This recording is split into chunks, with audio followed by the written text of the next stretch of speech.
Hello friends, मेरा नाम कुणाल है और आप सबका स्वागत करता हूं आपके अपने channel railway journey with Kunal पे। तो 2-3 दिन से मेरा वीडियो नहीं आ रहा था क्योंकि मेरा थोड़ा सा वर्कलोड बढ़ गया था, तो इसके कारण मैं टाइम को मैनेज नहीं कर पा रहा था, इसलिए आपको वीडियोस प्रोवाइड नहीं करा पा रहा था। तो मैं ट्राई कर रहा हूँ कि जल्द से जल्द आपका कुछ दिनों में टाइम को मैनेज करते हुए आपका क्लासेस भी थोड़ा लेने का कोशिश करूंगा, बट मेरे से हो नहीं पा रहा है। क्लासेस लेना पॉसिबल नहीं हो पा रहा है क्योंकि 9 to 6 वर्क ही रहता है। उसके बाद घर पे आना, खाना पीना, फिर फैमिली को भी टाइम देना, तो उतना मैनेज नहीं हो पा रहा है। तो मैं देख रहा हूँ, थोड़ा सा मैनेज करने का ट्राई कर रहा हूँ। ठीक है, तो जनरली इस वीडियो में हम बात करेंगे आपका जो काफी लोग ऐसे होते हैं जो कैंडिडेट्स जो बहुत सारी गलतियां करते हैं जिनके कारण उनका सिलेक्शन नहीं हो पाता है। तो वो गलतियां क्या है, एक बार मैं आपको रियलाइज करा देता हूं कि वो गलती आपको नहीं करना है। ठीक है, क्योंकि वही सिलेक्शन आपको नहीं दिलाता है। तो आपको क्या गलती नहीं करना है, तो मैंने कुछ पॉइंट्स बताया है, तो वीडियो को पूरा देखें। इससे आपको क्या गलती नहीं करना है जिससे आपका सिलेक्शन में दिक्कत ना हो कोई, और आप एकदम राइट पाथ पे अपना जो भी प्रिपरेशन कर रहे हैं वो राइट पाथ, राइट तरीके से करें। ठीक है, तो चलिए बिना किसी टाइम वेस्ट किए हुए वीडियो को शुरू करते हैं। तो जो पहली बार वीडियो को देख रहे हैं, आपको अगर वीडियो मेरा अच्छा लगता हो तो चैनल को सब्सक्राइब कर ले, वीडियो को लाइक कर दें और दोस्तों के साथ शेयर कर लें। तो चलिए आज के टॉपिक पे चलते हैं कि आपका जो खामियां होता है वो बताता हूं कि आप क्या क्या गलती करते हैं जिस वजह से आपका सिलेक्शन में थोड़ा सा पीछे रह जाते हैं और कैंडिडेट्स के मुकाबले। ठीक है, तो सबसे पहले आपका जो भी कैंडिडेट्स हैं उनको एक गोल सेट करना होगा। ठीक है, ये नहीं कि मैं ये भी एग्जाम दे दूंगा, वो भी एग्जाम दे दूंगा, ये भी एग्जाम दे दूंगा। मान लीजिए कि मैं एग्जांपल देता हूं कि आरआरबी जेई हो गया, एसएससी जेई हो गया, एनटीपीसी हो गया रेलवे का, या फिर कोई अदर स्टेट एग्जाम हो गया, पीसीएस हो गया। ठीक है, तो बहुत सारे कैंडिडेट्स कंफ्यूज रहते हैं, उनका राइट पाथ नहीं मिल पाता कि मतलब एक देखो हर एग्जाम का पैटर्न कुछ ना कुछ अलग रहता है। जैसे आरआरबी जेई है तो उसका टेक पोर्शन आ जाता है उसमें, सेकंड आपका सीबीटी 2 में। आपका एनटीपीसी का एग्जाम है उसमें आपका अलग ही नॉन टेक ही चलता है दोनों में। ठीक है, तो उसमें प्रिपरेशन में आपका लैग हो जाता है कहीं ना कहीं, बीच में आप अपने पाथ से डिस्ट्रैक्ट होके दूसरे पाथ में जाने का कोशिश करते हैं। ठीक है, तो आपका एक गोल सेट होना चाहिए कि मुझे ये एग्जाम के लिए प्रिपरेशन करना है और यही एग्जाम मुझे क्रैक करना है। जैसे आप 12th लेवल भी कोई भर रहे हैं तो 12th लेवल का जो आपका अंडर ग्रेजुएट का पोस्ट है तो उसके लिए आप तैयारी करें, और अगर आप आरआरबी जेई के लिए कर रहे हैं तो उस वे में तैयारी करें, उसका सिलेबस देख लें, सारा कुछ उस वे में तैयारी करें। आप एनटीपीसी के लिए तैयारी कर रहे हैं तो एनटीपीसी में क्या जरूरत है उस हिसाब से तैयारी करें। अगर आप एसएससी जेई के लिए तैयारी कर रहे हैं तो एसएससी जेई का सिलेबस क्या है उस पैटर्न पे आप तैयारी करें। किस टाइप का क्वेश्चन वो पूछता है, प्रीवियस ईयर क्वेश्चन देखें, उस पैटर्न पे आप फॉलो करें, गोल सेट कर लें, एक एग्जाम को फॉलो करें। 2-4 नाव में अगर चढ़ेंगे तो आपका कभी सक्सेसफुल नहीं हो पाएंगे। तो मेनली मेरा मानना है कि पहले आपको एक जॉब सिक्योर करना चाहिए।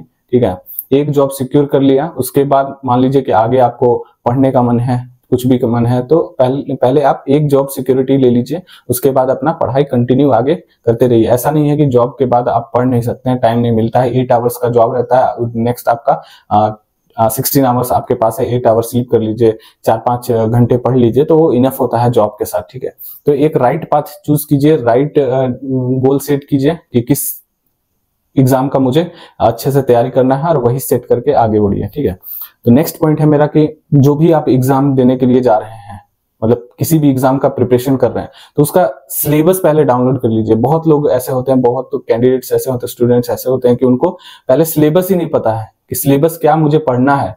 अगर सिलेबस ही नहीं पता होगा मुझे क्या पढ़ना है, कितने क्वेश्चंस आते हैं, कैसे कैसे क्वेश्चन आते हैं, पैटर्न क्या है क्वेश्चन का, तो वो क्या ही तैयारी करेंगे। ठीक है, तो सबसे पहले आपका काम क्या है, आप सिलेबस को पूरा एनालाइज करें, अच्छे से एनालिसिस करके क्या पढ़ना है उसका मटेरियल जुगाड़ कर लें। देखो नेक्स्ट मेरा यही पॉइंट है कि बुक्स।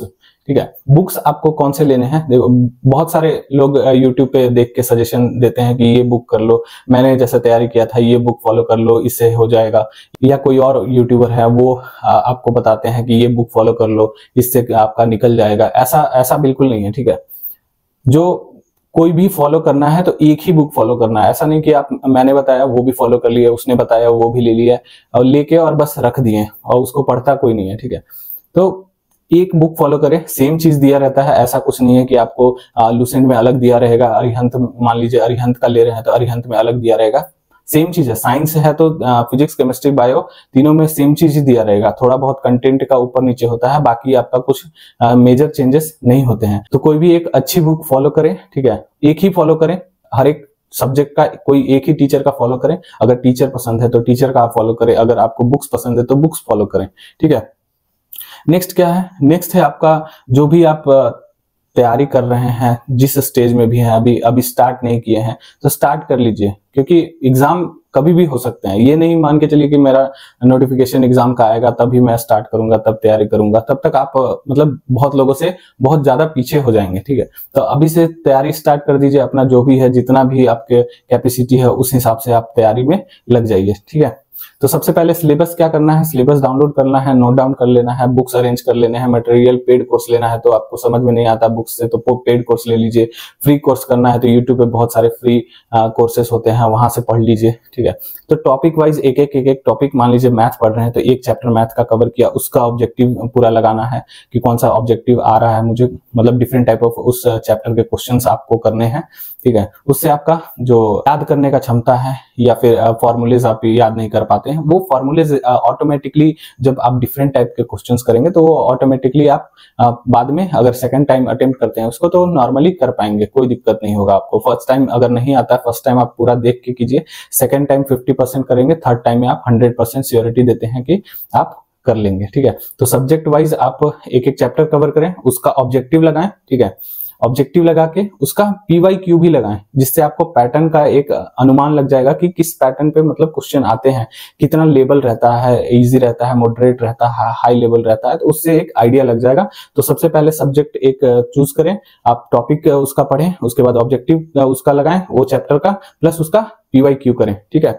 मॉक टेस्ट ये सब अभी देने का जरूरत नहीं है। मॉक टेस्ट कब दिया जाता है, मॉक टेस्ट दिया जाता है एग्जाम के 1-1.5 महीने पहले से। मॉक टेस्ट मतलब कि क्या, पूरा सब्जेक्ट जितना है, मतलब जितने नंबर का क्वेश्चन आता है, 100 नंबर्स का आता है तो 100 नंबर्स का आपका पेपर रहेगा, मॉक टेस्ट जिसको बोलते हैं आप लोग, तो वो देना है। या फिर PYQ दे दिए पूरा, मतलब कि पिछले ईयर्स में क्वेश्चन आए होंगे वो PYQ एक साथ दे दिए। तो मैं बस ये बता रहा हूँ कि अभी जो देना है आपको चैप्टर वाइज ऑब्जेक्टिव करने हैं, चैप्टर पढ़ के उसके बाद उसका PYQ जो चैप्टर वाइज है वो करने हैं, ठीक है। उससे आपका अच्छे से प्रिपरेशन होगा, मतलब कुछ भी बचेगा नहीं। फिर क्या करना है, एक हफ्ते मान लीजिए आप टाइम टेबल बना लीजिए, मंडे टू फ्राइडे, ठीक है। उतना में आप जो भी चैप्टर्स पढ़ें उसको सैटरडे और संडे को आप रिवीजन पीरियड रखिए, ठीक है। रिवीजन अगर नहीं करेंगे तो चीजों को आप एक बार पढ़ लेते हैं तो दोबारा आप दूसरा स्टार्ट कर देंगे रिवाइज किए बिना, तो वो चीज ऑटोमेटिकली धीरे धीरे भूलते जाता है आदमी, ठीक है। तो चीजों को रिवाइज करना नहीं भूलें, रिवाइज करते रहें, तो इससे आपको जो टॉपिक आपने पढ़ा है वो रिकॉल होते जाएगा और जल्दी आप उसको भूल नहीं पाएंगे, ठीक है। तो सैटरडे और संडे आपका रिवीजन का रखिए, प्लस टेस्ट दीजिए। टेस्ट क्या, चैप्टर वाइज ही टेस्ट दीजिए, सब्जेक्ट वाइज टेस्ट दीजिए, जो भी चैप्टर आपने पढ़ा है वही टेस्ट दीजिए, ठीक है। फिर आपका मान लीजिए कि 2-3 महीने हो गए, 2-3 महीने में आपने पूरा सब्जेक्ट कंप्लीट कर दिया। नॉन टेक का बात कर रहा हूँ, टेक का बाद में बात करेंगे, ठीक है।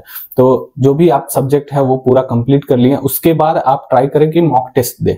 अभी देने से कोई फायदा नहीं। मान लीजिए कि मेरा मैथ्स कंप्लीट है और फिजिक्स, केमिस्ट्री, ये साइंस या फिर रीजनिंग आपका कंप्लीट नहीं है, तो मॉक टेस्ट देने का कोई फायदा नहीं है। उससे आपका ना रैंक पता चलेगा, ना आपका पोजीशन पता चलेगा, ना आपका प्रिपरेशन कितना है वो पता चलेगा।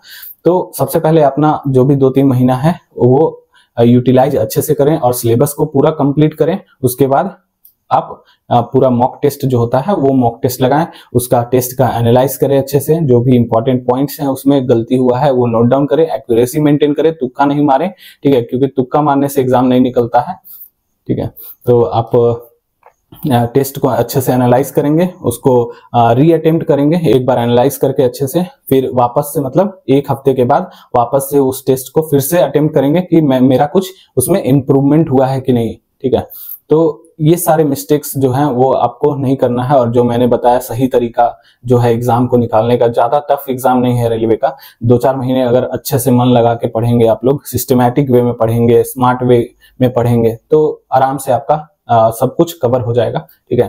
तो ये सब मिस्टेक नहीं करना है, आपको सिलेबस पूरा अच्छे से पता होना चाहिए और सब्जेक्ट वाइज टॉपिक कंप्लीट कीजिए, टॉपिक वाइज सब कुछ कंप्लीट कीजिए, ऑब्जेक्टिव लगाइए, ठीक है।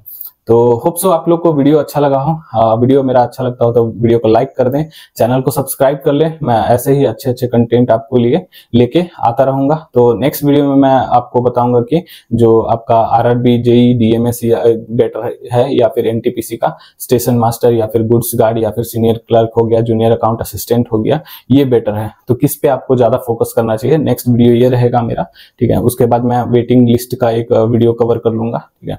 तो चलिए मिलते हैं नेक्स्ट वीडियो में, तब तक के लिए जय हिंद, जय भारत, थैंक यू।